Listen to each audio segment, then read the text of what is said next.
20 نومبر 1989 کو منگل کی ایک سہانی صبح تھی۔ اسلامی سال کا پہلا دن تھا، یعنی یکم محرم الحرام۔ دنیا بھر میں مسلمانوں کے لیے مقدس ترین مقام حرم کعبہ میں امام شیخ عبداللہ بن سدیل نے دل نشین کرت کے بعد نماز فجر کا سلام پھیرا ہی تھا کہ چند آدمیوں نے امام صاحب کو گھیرے میں لے لیا اور ان میں سے کچھ لاؤڈ سپیکر پر قابض ہو گئے۔ اس وقت حرم شریف میں ہزاروں کے قریب نمازی موجود تھے۔ حرم شریف کے ان حملہ آوروں کا سرگنا 27 سالہ محمد بن عبداللہ قحطانی تھا، جس نے 4 سال تک مکہ یونیورسٹی میں اسلامی قانون کی تعلیم حاصل کی ہوئی تھی۔ اس کا دست راست جہمان بن سیف عتیبہ تھا۔ جہمان کا تعلق ایک بدو قبیلے سے تھا اور سعودی عرب کے معروف عالم دین عبدالعزیز بن باز کی تعلیمات سے انتہائی متاثر تھا۔ اس نے عبدالعزیز باز کی قائم کی ہوئی سلفی جماعت میں شمولیت اختیار کی، جس کا مقصد سعودی عرب میں اسلام کی اصل شکل برقرار رکھنا تھا۔ جہمان کی شدت پسندی وقت کے ساتھ ساتھ بڑھتی چلی گئی تھی، جس کے باعث 1978 میں سعودی حکومت نے کچھ ساتھیوں سمیت حراست میں بھی لیا تھا، مگر رہائی ملنے کے بعد العتیبی کے خیالات میں تبدیلی نہ آئی اور وہ اپنے ساتھیوں کے ساتھ مل کر خانہ کعبہ پر حملہ آور ہو گیا۔ اور 20 نومبر 1979 کا سیاہ ترین دن تھا جب حرم پاک پر حملہ ہوا اور ان لوگوں نے 500 ساتھیوں کے ساتھ خانہ کعبہ میں داخل ہو کر وہاں کے دروازے بند کر دیے اور 1 لاکھ کے قریب نمازیوں کو یرغمال بنا کر مسجد کو اپنے زیر انتظام لے لیا۔ ان لوگوں نے بڑی باریک بینی کے ساتھ پلاننگ کر کے جنازوں کا بحروب بنا کر چارپائیوں کے ذریعے اسلحے کی بڑی مقدار تہہ خانوں میں جمع کر لی۔ جب تمام تیاریاں مکمل ہو گئیں تو اچانک حرم پاک کے تمام دروازے بند کر دیے، اپنے مسلح افراد کھڑے کر دیے۔ پھر ایک آدمی اٹھا، اس نے عربی میں اعلان کیا کہ مہدی موعود، جس کا نام محمد بن عبداللہ ہے، وہ آ چکا ہے۔ اس کے بعد نام نہاد مہدی نے بھی مائک پر اعلان کیا کہ میں اس نئی صدی کا مہدی ہوں، میرے ہاتھ پر سب بیعت کریں گے۔ اس گمراہ ٹولے نے مقام ابراہیم کے پاس جا کر گولیوں کے سائے میں لوگوں کو دھمکاتے ہوئے بیعت شروع کروا دی۔ یہ کئی صدیوں کے بعد پہلا موقع تھا جب خانہ کعبہ عام مسلمانوں کے لیے بند کر دیا گیا تھا۔ ہر طرف سے دروازے بند کر دیے گئے تھے اور کسی کو بھی باہر سے اندر آنے اور اندر سے باہر جانے کی اجازت نہ تھی۔ سعودی حکومت نے اس بھیانک واقعے سے نمٹنے کے لیے اپنی فوج بھیجی، لیکن خانہ کعبہ کے تقدس اور کم تربیت یافتہ سعودی فوج نے بغاوت کرنے والوں کے خلاف متاثر کن کارروائی کرنے میں ناکام رہے۔ پھر سعودی حکومت نے اس وقت مواصلاتی نظام بند کر دیا تاکہ اس واقعے کے بارے میں خبر محدود رہے، لیکن وہ اس میں بھی مکمل طور پر کامیاب نہ ہوئے۔ یہ خبر دنیا بھر میں پھیلی کہ اس وقت خانہ کعبہ پر دہشت گردوں کا قبضہ ہے تو مسلمان عالم میں غم و غصے کی لہر دوڑ گئی۔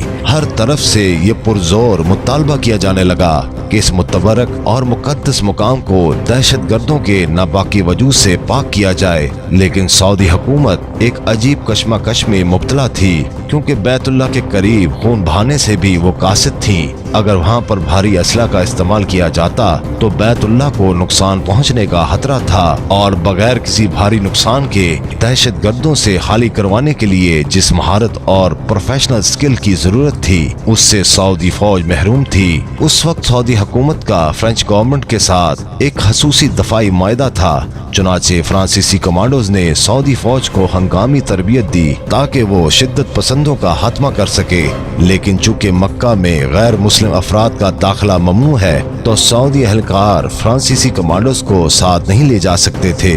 چنانچہ نگاہ انتہا پاک فوج پر پڑی۔ سعودی فرما روا شاہ خالد نے 32 علماء پر مشتمل سپریم کونسل کا اجلاس فوری طور پر طلب کر لیا اور خانہ کعبہ کے دفاع کے لیے پاکستانی حکومت سے رابطہ کر لیا اور درخواست کی کہ پاکستان بیت اللہ کے دفاع کے لیے اقدامات کرے۔ اس وقت پاکستان میں جنرل ضیاء الحق کی حکومت تھی۔ پاک فوج تو سعودی حکومت کے کہنے سے پہلے ہی بیت اللہ کے تحفظ کے لیے تیار بیٹھی تھی،